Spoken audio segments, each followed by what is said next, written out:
Bonjour à tous, bienvenue à cette conférence de presse. Je laisse dès maintenant la parole au premier ministre du Québec, M. François Legault. Bonjour tout le monde.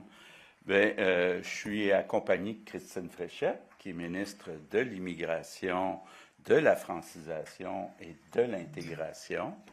Évidemment, on veut vous parler d'immigration. D'abord, je veux rappeler que le Québec, dans toute son histoire, a toujours été très accueillant pour les nouveaux arrivants, pour les immigrants, puis il va continuer d'être très accueillant pour les immigrants. Par contre, ce qu'on doit dire, c'est qu'actuellement, le Québec a clairement excédé sa capacité d'intégration.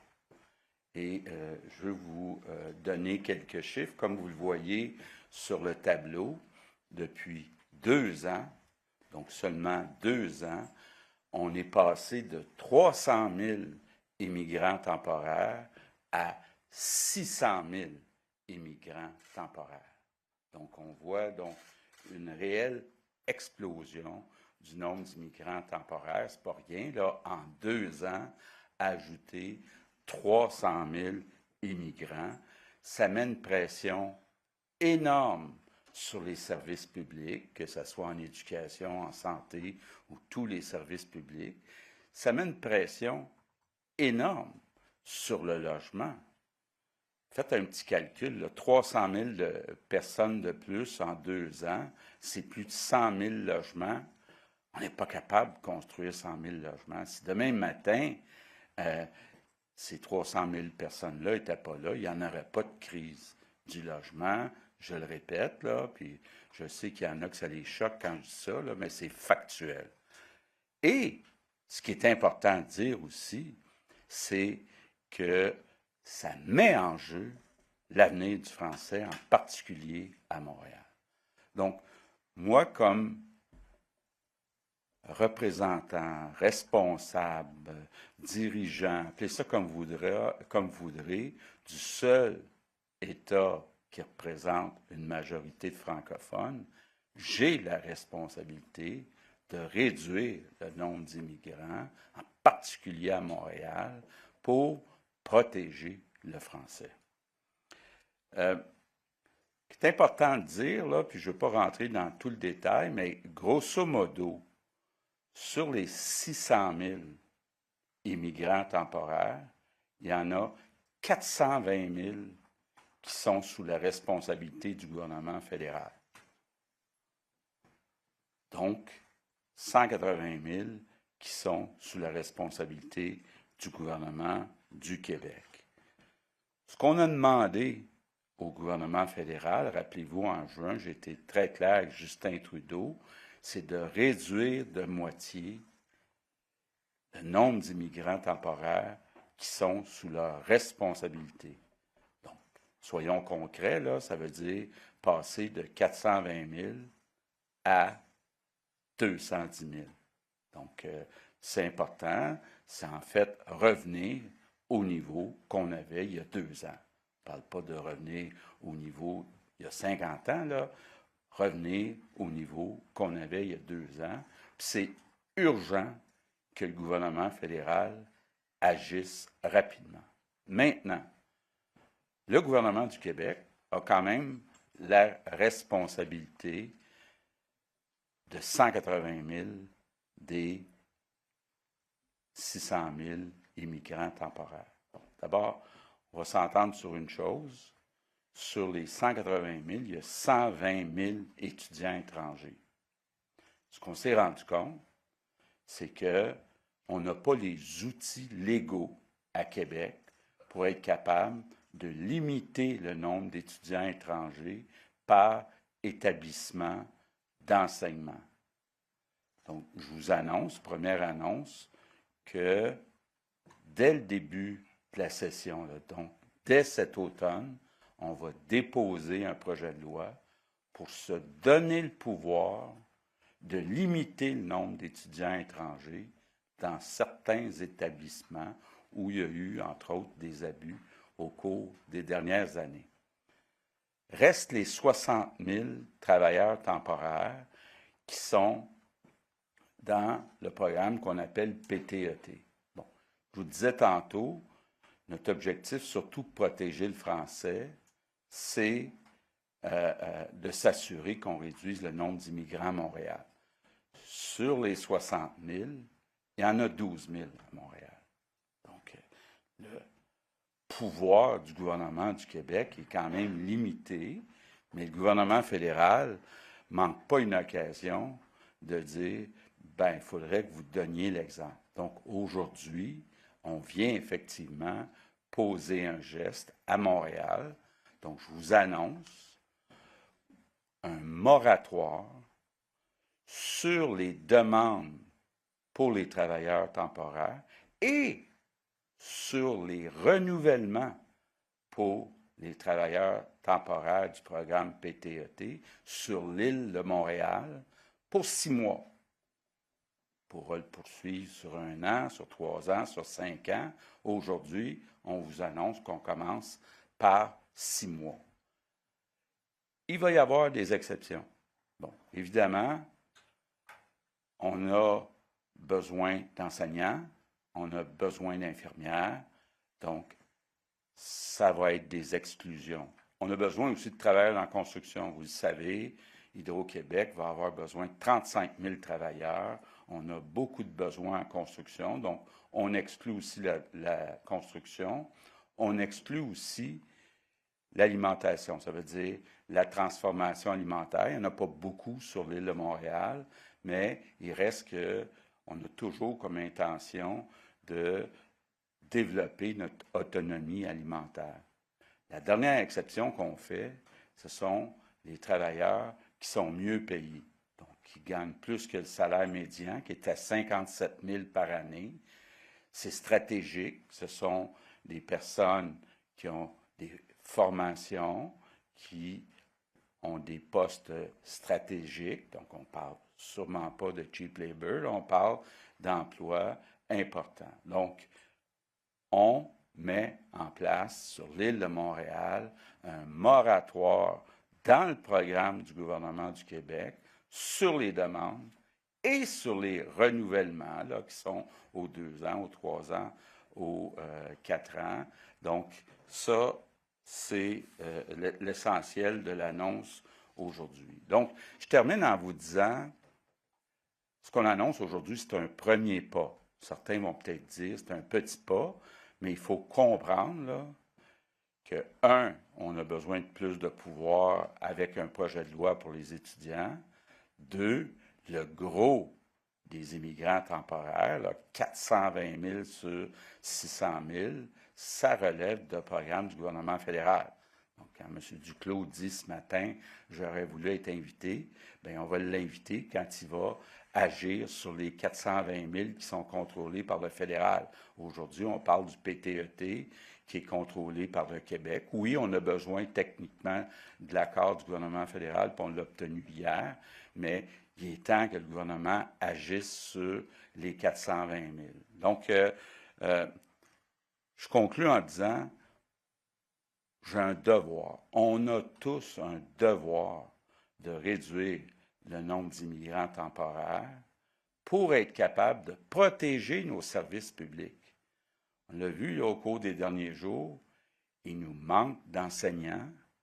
Puis là, ben, on augmente des dizaines de milliers d'enfants, entre autres, à cause des immigrants temporaires. Santé, même chose. Logement, bien, je le disais tantôt, on ne peut pas ajouter 300 000 personnes qui ont besoin de plus de 100 000 logements en 2 ans, puis espérer qu'on va être capable de construire ça. Donc, il y en va aussi de toute cette pression sur le logement. Puis finalement, ce qui est, en tout cas pour moi, le plus important, on doit absolument réduire le nombre d'immigrants à Montréal pour protéger le français. Donc, sur ce, je passe la parole à Christine Fréchette qui va vous expliquer les modalités de notre annonce d'aujourd'hui. Merci beaucoup, Monsieur le Premier ministre. Donc, merci à vous tous d'être présents en si grand nombre pour cette annonce importante que vient de faire le Premier ministre. Alors moi, effectivement, je vais vous parler plus en détail, dans le fond, de ce qui se trouve derrière ces annonces. Alors, bien, on le sait là tous, l'augmentation considérable des résidents non permanents, c'est-à-dire des travailleurs étrangers temporaires, des demandeurs d'asile, également des étudiants étrangers, c'est une préoccupation de première importance pour notre gouvernement. Le nombre de résidents non permanents au Québec, on le voit bien sur le graphique, le premier ministre vient de nous le rappeler, a presque doublé entre 2021 et 2024, passant donc d'environ 300 000 à 600 000 au 1er avril dernier. La présence de ces résidents non permanents, bien, ça a des impacts multiples, à la fois sur l'activité économique, à la fois sur le marché du travail, sur l'identité linguistique, sur la présence du français, sur la disponibilité de logements, particulièrement les logements abordables, parce que ce sont ceux qui sont recherchés en premier lieu, et également sur la demande et l'offre de services publics. J'entends par là des services de santé, d'éducation, programmes d'aide sociale, dont maintenant 31 % des prestataires sont des demandeurs d'asile, et je pourrais continuer l'énumération comme ça.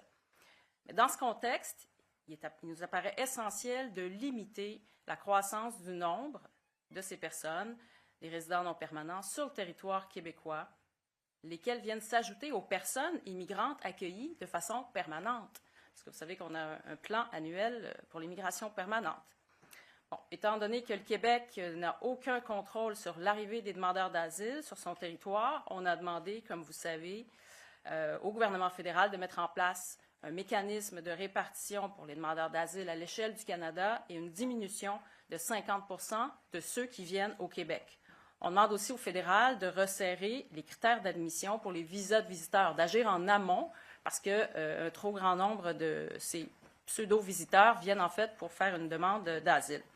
Le Québec représente 22 % du poids démographique du Canada. Alors, il est anormal qu'on ait reçu 50 % des demandeurs d'asile du Canada ces dernières années. C'est beaucoup trop. Le Québec a également demandé au fédéral de réduire de moitié le nombre de travailleurs étrangers temporaires qui viennent à travers un programme complètement contrôlé par le fédéral, à savoir le programme de mobilité internationale, le PMI, sur lequel on n'a aucun contrôle direct. C'est là que se trouve le plus gros volume, comme le rappelait le premier ministre, de travailleurs qui viennent au Québec. Ottawa s'est engagé à réduire le nombre de résidents non permanents, mais nous, on leur rappelle qu'il faut le faire de manière costaude et urgente. C'est d'ailleurs dans le contexte de cette urgence d'agir, particulièrement à Montréal, qu'on est réunis aujourd'hui pour cette annonce. Donc, il y a des solutions adaptées, des solutions équilibrées qui doivent être apportées à la situation actuelle.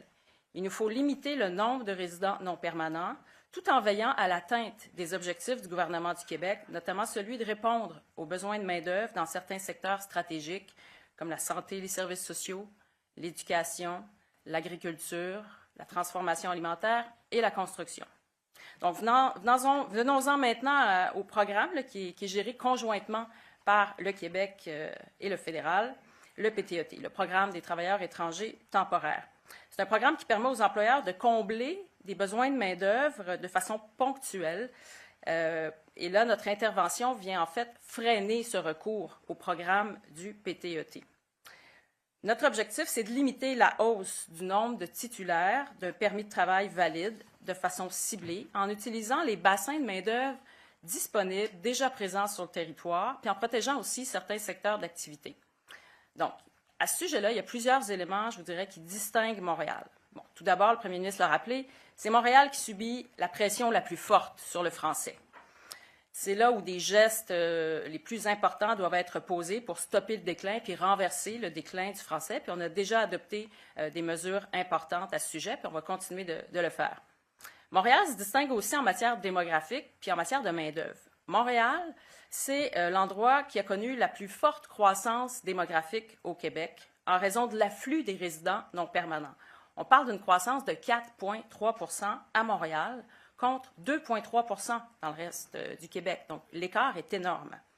Il y a 80 % des demandeurs d'asile qui sont arrivés en 2022 et en 2023 qui, maintenant, résident dans la région de Montréal. Donc, il y a là aussi un bassin de personnes important. Il y a une hausse marquée du taux de chômage, on l'a vu ces dernières semaines, particulièrement chez les jeunes et chez les immigrants récents. Quand je dis immigrants récents, c'est ceux qui sont arrivés au cours des 5 dernières années. On a vu vraiment les taux de chômage augmenter récemment. Pour les jeunes, 15-24 ans, le taux de chômage à Montréal est maintenant de plus de 12 c'est énorme. Quand on regarde à l'échelle du Québec, c'est 7,5 Il y a un écart considérable encore là entre Montréal et le reste du Québec. Même chose pour le taux de chômage des résidents non permanents. Il est maintenant de 13 alors qu'on sait qu'il y a énormément de résidents non permanents à Montréal. Et dans l'ensemble du Québec, le taux de chômage est de 6 Donc encore là, un écart important. Et malgré ça, Montréal continue d'accueillir à peu près le quart des travailleurs du programme des travailleurs étrangers temporaires, si on exclut là, le secteur agricole.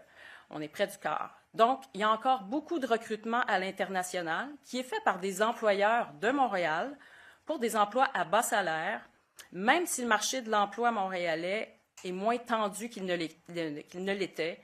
Il offre davantage de personnes disponibles pour le travail. Donc, il faut changer ça, il faut changer ce réflexe des entreprises, particulièrement à Montréal, pour aller recruter à l'international, parce que la donne a changé, particulièrement à Montréal, en matière de disponibilité de main-d'œuvre. Donc, il y a une intervention spécifique sur l'île de Montréal qui est requise pour freiner le recours au PTET et permettre que ces bassins de main-d'œuvre disponibles soient priorisés, soient recrutés en premier. Donc, c'est pour ça qu'on annonce aujourd'hui la suspension de la réception des demandes du programme des travailleurs étrangers à Montréal pour les emplois dans la région administrative de Montréal, donc l'île de Montréal, pour des emplois inférieurs à 57 000 $ par année. Ça, c'est le salaire médian, qui équivaut en fait au salaire horaire de 27,47 en termes de salaire médian. Et ça, c'est pour une période de 6 mois. Cette décision-là va entrer en vigueur le 3 septembre prochain. Et comme ça a été dit par le premier ministre, il est important de noter qu'il y a des secteurs stratégiques qui sont exemptés. Donc, les secteurs qui sont exemptés, c'est la santé et les services sociaux, l'éducation, l'agriculture et la transformation alimentaire, tout comme la construction. Donc, pour ceux qui pataugent, là, je dirais, dans ces dossiers-là d'immigration, je vais le dire de manière plus technique. Là, donc, on suspend la réception de toute nouvelle demande de IMT. Ça, c'est des évaluations d'impact sur le marché du travail pour le programme des travailleurs étrangers temporaires pour des postes situés dans l'île de Montréal et dont le salaire est inférieur au salaire horaire médian. Donc, ça, c'est pour la description plus technique. Et comme l'a dit le premier ministre, le gouvernement du Québec agira également sur une autre catégorie de l'immigration temporaire qui a grandement augmenté au cours des dernières années, à savoir les étudiants étrangers. Leur nombre a augmenté en fait de plus de 70 entre 2018 et 2024, passant de 70 000 étudiants étrangers en 2018 à plus de 120 000 cette année.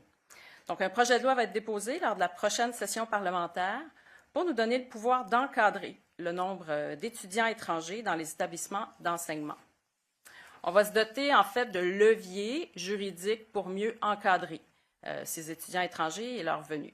Il est devenu, en fait, nécessaire de pouvoir limiter le nombre de demandes faites par les étudiants étrangers en fonction des différentes variables, ce qui n'était pas possible jusqu'à maintenant. Et quand on dit en fonction de différentes variables, c'est comme par exemple le type d'établissement, le nombre d'étudiants étrangers par établissement, la région, le domaine d'études, tout ça va devenir des éléments qui vont nous permettre de prendre action d'une manière ciblée au niveau des étudiants étrangers. Donc, le projet de loi devrait aussi permettre un meilleur suivi de la situation des étudiants étrangers sur le territoire pour appuyer la mise en application de mesures de limitation et d'encadrement. Donc, on vous donnera davantage de détails sur ce sujet-là lorsque le projet de loi sera présenté. Donc, en conclusion, on est d'avis que les solutions qu'on va mettre en place vont contribuer à l'atteinte de nos objectifs de réduction des résidents non permanents, tout en continuant de répondre aux besoins de main-d'œuvre dans certains secteurs stratégiques et dans les régions du Québec.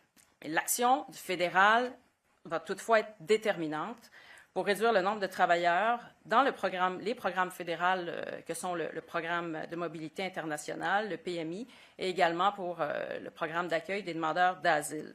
Donc, de mon côté, je vais continuer à travailler en étroite collaboration avec le ministre Miller et les autres homologues provinciaux afin de mettre en place un mécanisme de financement et de répartition des demandeurs d'asile pour que tout ça procède de manière juste, équitable et durable. Alors voilà qui complète mon intervention. Donc, je vais laisser la parole. Merci beaucoup, Madame Fréchette. On va passer à la période de questions. Donc, il y a 2 micros pour les médias. Donc, un ici à ma droite, un autre derrière les caméras. On va alterner.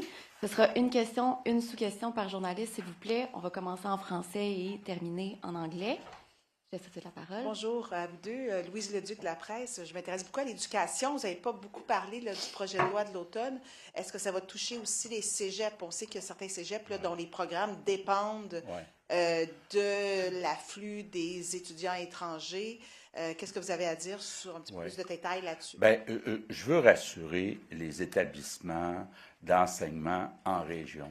Je suis très conscient, entre autres comme ancien ministre de l'Éducation, qu'il y a des programmes en région qui existent parce qu'il y a des étudiants étrangers qui viennent compléter des classes. Donc, il n'est pas question de toucher à ça.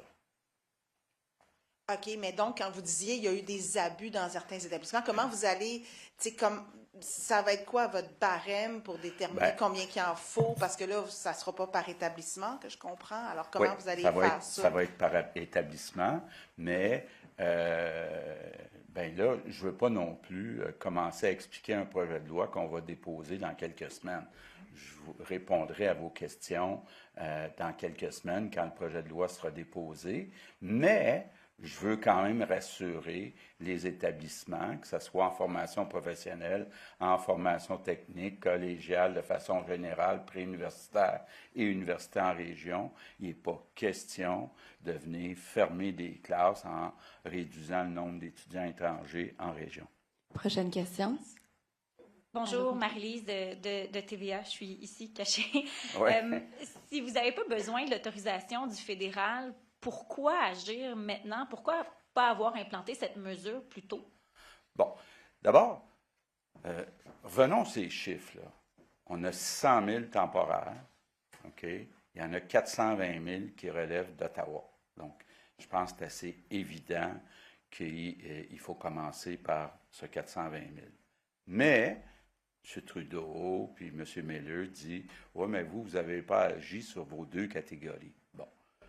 Ce qu'on dit aujourd'hui, c'est qu'il y en a 120 000, ce sont des étudiants étrangers. Pour être capable d'agir, ça nous prend un projet de loi. Donc, on va déposer un projet de loi. On espère la collaboration des oppositions pour l'adopter rapidement. Maintenant, restent les 60 000 du PTET. Le grand problème, en tout cas pour moi, ce sont les 12 000 qui sont sur l'île de Montréal. Donc, on vient dire aujourd'hui, on va réduire d'à peu près le tiers en 6 mois, puis on n'exclut pas d'aller plus loin. Je comprends qu'il y a des personnes qui vont dire que c'est très peu, mais je comprends, là. Les 2 gros morceaux, c'est le fédéral 420 000, à qui on a demandé de réduire ça de moitié, puis les étudiants, où ça prend un projet de loi. Donc, au début, aujourd'hui, c'est un premier pas pour le PTET. Mais pourquoi ce premier pas-là n'a pas été fait il y a 1 an, il y a 2 ans, il y a 3 ans, il y a 4 ans? Bien, parce qu'il y a une urgence de se concentrer. Il y avait une urgence de se concentrer, entre autres, sur les presque 200 000 demandeurs d'asile. Comme le disait Christine, le Québec représente 22 de la population et on en a reçu 50 %. Donc, on s'est concentré là-dessus. On s'est concentré à demander au fédéral d'agir. Aujourd'hui, on vient un peu comme donner l'exemple. Là, ce qu'on propose aujourd'hui, ça devrait nous permettre de retirer 3 500 personnes à Montréal sur les 6 prochains mois. Mais le problème reste, le gouvernement fédéral doit agir, là, puis c'est là-dessus qu'on va continuer de se battre. Mais là, M. Miller pourra plus dire, ben vous ne donnez pas l'exemple, vous n'agissez pas sur le petit morceau que vous contrôlez. Maintenant, on agit. Prochaine Il y a le question, Conseil du patronat s'il vous qui a plaît. dit ce matin, ben en fait, c'était comme la même question que j'ai posée 2 fois pour avoir la réponse. Mais le Conseil du patronat a dit ce matin que ça pourrait compromettre des investissements des entreprises sur l'île de Montréal. Écoutez, on parle de 3 500 personnes, on parle de bas salariés, on parle de l'île de Montréal. Je pense que je connais bien le milieu des entreprises. C'est certain qu'eux autres, plus ils ont de main-d'œuvre, surtout de la main-d'œuvre à bas prix, plus ça fait leur affaire. Mais je pense qu'il faut trouver un équilibre entre les besoins du marché du travail, puis entre autres l'avenir du français à Montréal. Merci. Annie Guillemette, Cogeco. Bonjour. Justement, on parle des... Bon, là, il va y avoir des jeux là, du côté des compagnies. J'ai une adresse à Longueuil, je vais faire ma demande. Comment on va gérer ça? Les ponts sont parfois congestionnés, mais on peut y parvenir à les passer. Donc, l'île de Montréal, oui, mais Longueuil, Laval... Oui. Alors, la façon qu'on aura de déterminer si la personne ou une profession, un emploi est soumis ou non à l'annonce qu'on fait aujourd'hui, ça va être le lieu, l'adresse de l'entreprise associée au lieu de travail. Donc, c'est pas le siège social là, nécessairement, c'est le lieu de l'adresse où la personne est appelée à travailler physiquement. Donc, ça va être ça qui va nous permettre de déterminer si la personne est soumise ou non à la suspension de réception des EIMT. En suivi, je reviens au projet de loi futur, bientôt, dans le domaine de l'éducation. Vous avez parlé d'abus. Dans ma tête, ça sonne une cloche. Les écoles spécialisées qui font des formations où à peu près 100% des étudiants arrivent de l'Inde, payent le gros prix. Est-ce qu'on parle de ce genre d'abus-là? Ça fait partie de ce que j'appelle les abus, mais encore là, il est trop tôt pour répondre de façon précise à votre question. Donnez-nous quelques semaines quand on va déposer le projet de loi, mais effectivement, il y a certaines écoles privées qui ont abusé. Merci. Prochaine question. Gabrielle Proulx de Radio-Canada. Donc, Monsieur Legault, est-ce qu'après 6 mois, vous pensez aller plus loin, viser d'autres régions, la Montérégie, par exemple, avec les mêmes catégories d'exception, en ce qui a trait aux travailleurs temporaires? Bien, on n'exclut rien. Comme je vous disais, le gros bloc, c'est le 420 000 du fédéral qu'on veut qu'ils réduisent de moitié. On va vous venir avec un projet de loi pour les 120 000 étudiants étrangers. Pour ce qui est des 48 000 travailleurs en région, il faut savoir qu'il y en a beaucoup en agriculture, là, donc ça c'est important pour l'autonomie alimentaire, mais on n'exclut rien. Puis pour ce qui est, Madame Fréchette, pour ce qui a trait aux 12 000 travailleurs pour l'île de Montréal, comment ça va fonctionner? Est-ce que vous les avez déjà ciblés? Est-ce que ils vont quitter dès le 3 septembre? Comment qu'on procède au niveau de l'application? Alors, de la manière que ça va procéder, c'est que les demandes qui seront déposées à partir du 3 septembre ne seront pas traitées. Donc, ceux qui sont déjà ici actifs avec un permis de travail vont continuer à poursuivre leur travail. C'est lorsque arrivera l'échéance de ce permis de travail-là, s'ils voudront renouveler leur permis de travail, s'ils sont situés sur l'île de Montréal et qui ne sont pas dans les secteurs protégés et que le salaire est de moins de 57 000 par année, eh bien là, ils ne pourront pas renouveler avec ce même emploi. Donc, c'est comme ça que ça va procéder. C'est pour les demandes qui seront déposées à partir du 3 septembre pour 6 mois au moins. Merci beaucoup. Prochaine question. Sarah Champagne du Devoir. Je voudrais revenir sur l'aspect de renouvellement. En fait, les gens qui étaient, donc, vous venez de le dire, déjà ici sur un permis de travail, quelles options vont être offertes à ces personnes-là? Je prends un exemple, quelqu'un qui serait serveur dans un Tim Hortons au nord de Montréal. Est-ce qu'il va pouvoir rester? Est-ce qu'il va avoir l'option de présenter une autre demande de résidence permanente, par exemple? Eh bien, en fait, il y a différentes options là, qui pourront s'offrir. Soit que la personne termine sa présence au Québec et retourne dans son pays, ou encore l'employeur, s'il veut absolument le garder, bien, peut-être qu'il peut augmenter le salaire pour passer le cap du 27 et 47 de l'heure. Nous, on veut que les emplois bien rémunérés puissent se poursuivre. Donc, si l'employeur a la capacité de rehausser le salaire, ça, ce serait une option. Sinon, il y a toujours l'option d'aller en région. Donc, en dehors de Montréal, eh bien, là, les réceptions d'évaluation d'impact sur le marché du travail vont se poursuivre. Donc, il y a cette option-là aussi. Si la personne a la réelle volonté de rester au Québec et qu'elle a des compétences qui cadrent avec les besoins en région, ça, ce serait une autre option. Il y a beaucoup de travailleurs temporaires, justement, qui veulent demander la résidence permanente. En ce moment, ils ne peuvent pas le faire s'ils ne sont pas qualifiés. Vous allez rouvrir une voie, mais est-ce que les critères de français peuvent vraiment être remplis par ces travailleurs-là, surtout sachant qu'ils n'ont pas nécessairement de place là, avec les coupes en francisation dont on a entendu parler dans les dernières semaines? Bon. Bien, d'abord, soyons réalistes, là. On accepte 50 000 travailleurs, on accepte 50 000 immigrants permanents par année dans 3 catégories, les travailleurs, la réunification familiale, puis, bon, réfugiés et autres. Là, on a 600 000. On a 600 000 temporaires. Donc, ne fera pas croire à tout le monde qu'ils vont être capables d'être rapidement dans les 50 000 qu'on choisit à chaque année, d'autant plus qu'il y a déjà, entre guillemets, une liste d'attente. Merci beaucoup. Prochaine question? À l'autre micro, il n'y a personne, on continue. Bonjour, Romain Chuer, Radio-Canada. Il y a 3 ans, Monsieur Legault, vous disiez que les immigrants qui gagnent moins de 56 000 $ empirent votre problème. C'était vos mots devant des partenaires d'affaires. Est-ce qu'aujourd'hui, vous réglez votre problème? Mais surtout, pourquoi, dans ce cas-là, pas faire la coupe que vous demandez tout simplement au gouvernement fédéral et pas réduire de moitié aussi le PTET d'une manière générale? Bon. D'abord, vous rappelez très bien, M. Chué, que depuis mon entrée en politique, un de mes objectifs, c'est de réduire notre écart de richesse avec le reste du Canada, d'augmenter le PIB par habitant. Donc, les emplois qui sont bien payés, ça aide à augmenter la richesse au Québec, puis à avoir une meilleure croissance du PIB par habitant que nos voisins, ce qu'on a réussi à faire.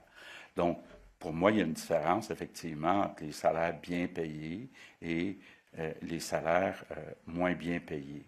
Maintenant, il faut regarder toutes sortes d'exceptions. Pensons à l'agriculture et la transformation alimentaire. On veut quand même, j'ai vécu la pandémie, là, puis j'ai eu peur à un moment donné qu'ils ne soient pas capables de nourrir tous les Québécois, donc de continuer à augmenter notre autonomie alimentaire. Ça fait partie des exceptions.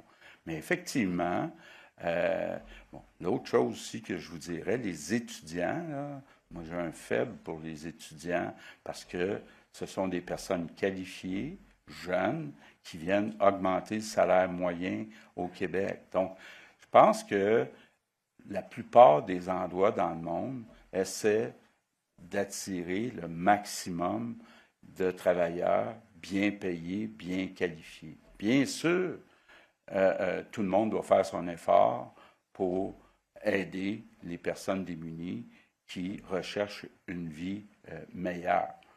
Puis là, bien, quand on prend les demandeurs d'asile, le fait qu'on ait reçu 50 des demandeurs d'asile du Canada au Québec, je pense qu'on fait notre part. J'imagine que la demande principale, de toute façon, que vous faites, mettons de côté l'annonce du jour, la demande principale, c'est de réduire l'immigration d'une manière générale au fédéral, dans le pays en entier. Les demandes d'asile, c'est vraiment l'éléphant noir aussi dans la pièce. C'est difficile pour vous d'avoir des mesures concrètes, même à demander au fédéral, parce que, hormis fermer l'aéroport de Montréal ou l'aéroport de Toronto, ces gens-là vont rentrer au pays. Ils viennent d'Inde, Mme Fréchette en a parlé encore tout récemment. Qu'est-ce que vous demandez concrètement au fédéral, puisqu'il y a déjà un visa, par exemple, pour l'Inde, contrairement au Mexique, justement, où vous avez eu de gain de cause et le fédéral a réimposé un visa, mais comment empêcher les gens ou ces familles, ou bien sûr il y a des réseaux de passeurs, on en a déjà parlé ensemble, mais comment empêcher ces personnes-là d'entrer au Canada et donc d'arriver au Québec? Vous proposez des mesures ensuite, mais initialement, il faut que ces gens-là n'arrivent pas au Québec si vous voulez réduire le nombre de moitié. D'abord, je veux vous rappeler là, que je suis très fier du communiqué de presse qu'on a émis à Halifax le mois dernier, signé par tous les premiers ministres de toutes les provinces, où on disait deux choses. Le gouvernement fédéral doit réduire le nombre de demandeurs d'asile, donc peut être plus exigeant sur les visas, peut mettre en place toutes sortes de mesures. Ça, c'est pour le total. Puis on a aussi tous signé le communiqué qui dit que les demandeurs d'asile doivent être répartis équitablement entre les provinces. Il y a même des provinces qui ont levé la main, comme le Manitoba et Terre-Neuve. Vous dites, c'est vrai, nous autres, on n'a pas pris beaucoup, on lève la main. Donc, évidemment, c'est pas simple. L'idéal, c'est à l'arrivée que le gouvernement fédéral dise, bien, écoutez, vous devez aller dans une autre province. Doit mettre en place aussi des incitatifs pour transférer une partie des demandeurs d'asile qui sont ici actuellement dans d'autres provinces. Mais ce n'est pas équitable là, que le Québec reçoive 50 des demandeurs d'asile alors qu'on représente 22 de la population. Ça fait mal à nos services publics, ça fait mal à notre logement, ça fait mal à l'avenir du français. Vous me Permettez juste une précision, on se voit rarement. Aujourd'hui, on en a parlé avec votre cabinet, Madame Fréchette. On a indiqué que vos journées de recrutement du gouvernement du Québec vont être réduites. C'est aussi un pas dans cette direction-là. Vous disiez, Monsieur Legault ou Madame Fréchette, de réduire l'immigration temporaire en montrant l'exemple et en arrêtant ces dizaines de missions de recrutement qui ont eu lieu depuis les dernières années. Bien, on passe en revue, en fait, l'ensemble des actions que l'on mène sur ce plan-là. Les Journées Québec, ça en fait partie. Donc, on est à regarder la portée qu'on veut donner aux Journées Québec. Il faut voir qu'il y a quand même plusieurs recrutements qui sont faits en lien avec des secteurs qui sont protégés là, dans le cadre de l'annonce aujourd'hui. Donc, beaucoup de recrutements est fait pour ces secteurs-là. Puis, il y a beaucoup de ces gens, en fait, 80% qui sont recrutés, qui s'en vont en région. Donc, on essaie voilà, de faire correspondre l'ensemble de nos orientations avec les Journées Québec. Donc, les analyses sont en cours et on vous tiendra informé des développements. Merci beaucoup. On va passer en anglais maintenant. Ah, en français? Dernière définition en français, on va passer en anglais à l'autre micro. Oui, bonjour, Frédéric Lacroix de la Presse canadienne. Sur quoi vous allez vous baser pour décider de prolonger ou non le moratoire de 6 mois? Qu'est-ce que vous avez évalué au bout de ce moratoire-là? Beaucoup de choses. Première chose, est-ce que le gouvernement fédéral agit enfin? Deuxièmement, on va voir la réaction là, sur le premier 6 mois. On va se donner du temps aussi pour peut-être encore mieux analyser les groupes qui sont exclus pour voir s'il y a lieu de ratisser un peu plus large. On va regarder aussi ce qu'on est capable, ce qu'on veut faire avec les étudiants étrangers. C'est tout ça qu'on va regarder dans les 6 prochains mois. Fréchette, vous avez mentionné que le gouvernement voulait se doter de leviers juridiques. Vous pensez à quoi plus concrètement de ce côté-là, en fait? En fait, c'est qu'on n'a pas la capacité en ce moment d'encadrer l'action des établissements d'enseignement en matière de recrutement à l'international de manière nichée, de manière précise.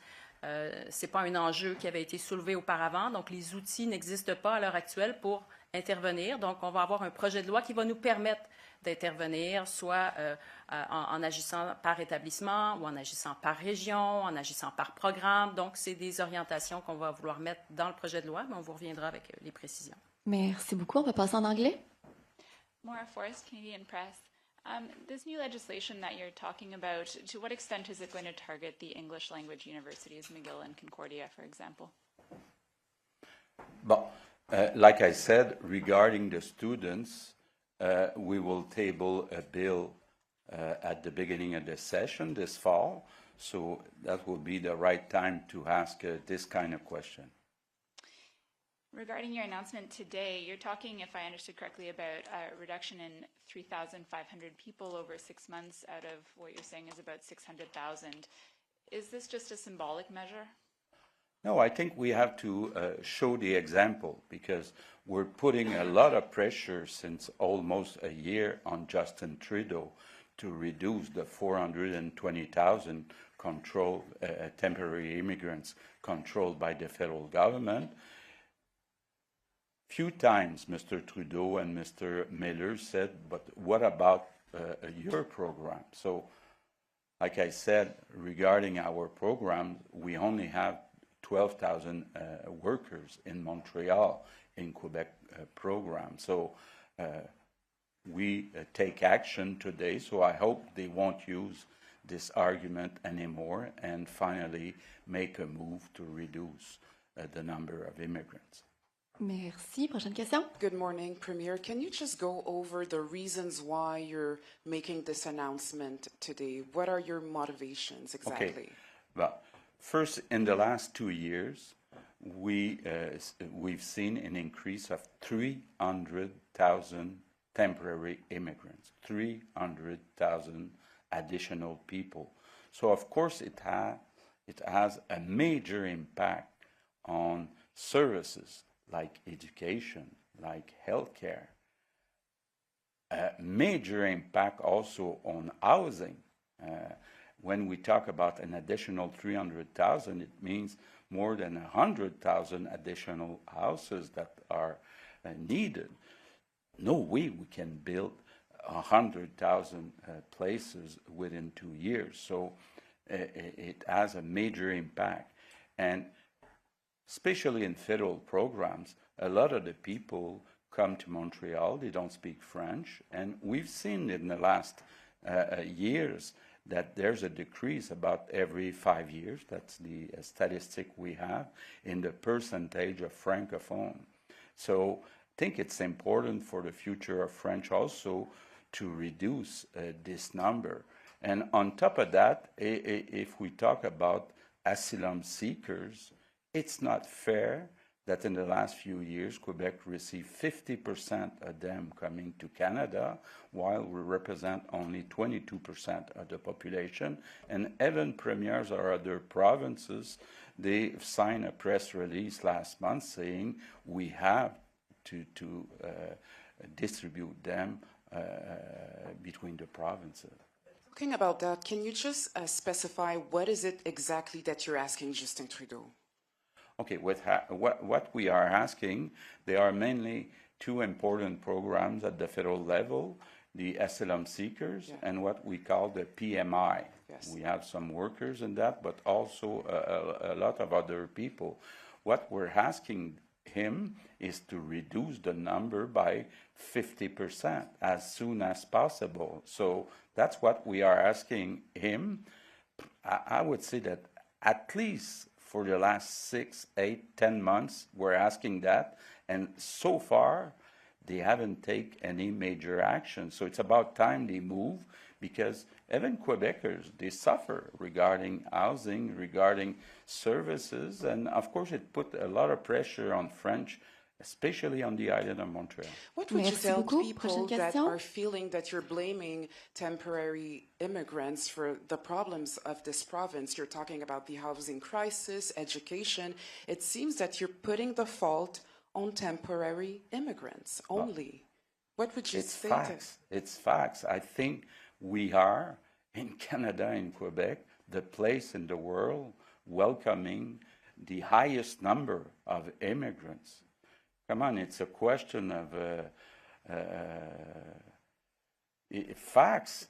You cannot accept 300,000 additional people in 2 years without any impact on the number of teachers you need, the number of nurses you need, the number of houses you need, and the future of French. It's a question of fact. Merci beaucoup. Prochaine question. À l'autre micro? Good morning, Sweeter from City News. What if these temporary workers are already in Montreal? What options do they have to stay? What are the options? Same question. Oh, same question. What are the options? Okay. Well, there are different options for workers who are working in Montreal and whose work permit will come to an end. One of these options is that maybe their employer is able to increase their salary. If it's possible to increase the salary of the person above $27 per hour, it will be possible then to renew the work permit for the person. Maybe the person won't be willing to stay in Quebec, so she can also return in her country. Not everyone wants to establish himself or herself in Quebec for the long term, so this is another option. And there is also the option of working outside of the island of Montreal. We are willing to see more immigrants establish themselves into regions, and so this would be also one possibility to find a job corresponding to her competencies, capacities outside the island of Montreal. Okay, thank you. Okay, just a question on the decline of French on the island of Montreal. So what statistics are you quoting here? Can you give me a scope of where Montreal is at when it comes to the decline of French? Whatever indicators you use, they are all decreasing. So percentage of people speaking French at home, percentage of people speaking French on a public place, percentage of people speaking French at work. Whatever you take, you see that every 5 years the percentage is decreasing. So I think it's a matter of facts that there's a decrease, especially on the island of Montreal. And you believe doing this with the temporary workers will solve that problem? But of course, when you had so many people not speaking English, it has an impact. And it's not only me saying that. What's the commissary name? Benoit Dubreuil. Benoit Dubreuil confirmed that in a very large study. Merci beaucoup. Bonjour, René Brumer, Montreal Gazette. Monsieur Legault, you mentioned certain educational institutions that are, in a sense, abusing the system and taking in too many international workers. We talked about professional schools that, say, take in a lot of people from one country. We know also that English universities in Montreal take in a large percentage, probably the majority, of international students. So would those be among the ones also, say, targeted by new legislation? No, when I talked about institution abusing, I'm not thinking about McGill or Concordia. But if it is English institutions, say like McGill and Concordia, that do take in the majority of international students, would they be the ones that would be perhaps hardest hit by this new legislation? Again, I would like you to wait a few weeks before we table the bill to answer your questions, because we have still discussions about it. Merci beaucoup. Je pense qu'on a une dernière question à l'autre micro. Oui. Good morning, Monsieur Premier Ministre. Yeah. On another subject, the Liberals have denounced your government for not being present on the ground in the area of Montreal and Laval, hit hard by floods. Why haven't you visited flooded citizens in Montreal? The question's for Dan Spector, Global News. Okay. First, to give you an example, I spent most of the afternoon yesterday working on that. I think that what was important for me during the first weekend was to reduce the problems with Hydro-Quebec, because we had 550,000 people without electricity. It was important also to settle the problem with some roads. We had more than 150 roads being in problem. Now, the problem is really with the houses, and what's the compensation we have to give to these people. And I think, of course, we have to look with companies like Intact and with Desjardins, what is covered by them. What happened with the other cases. So I'm working on that. I went to Louisville. I spoken with many mayors who spoke themselves with people in the population. So I think I said what I had to say about it. So if I understand correctly, you were busy doing governing and weren't able to come on the ground for Montreal and Laval. Is that correct?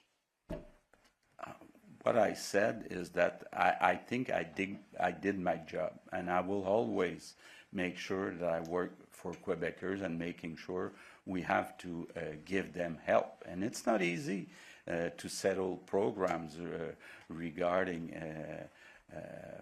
what we had on the Friday and Saturday of the other week. So for me, the important is to help Quebecers, and that's what I did, and I went on the ground. Thank you. Merci beaucoup. Merci Ce qui tout le met fin au point de monde. presse.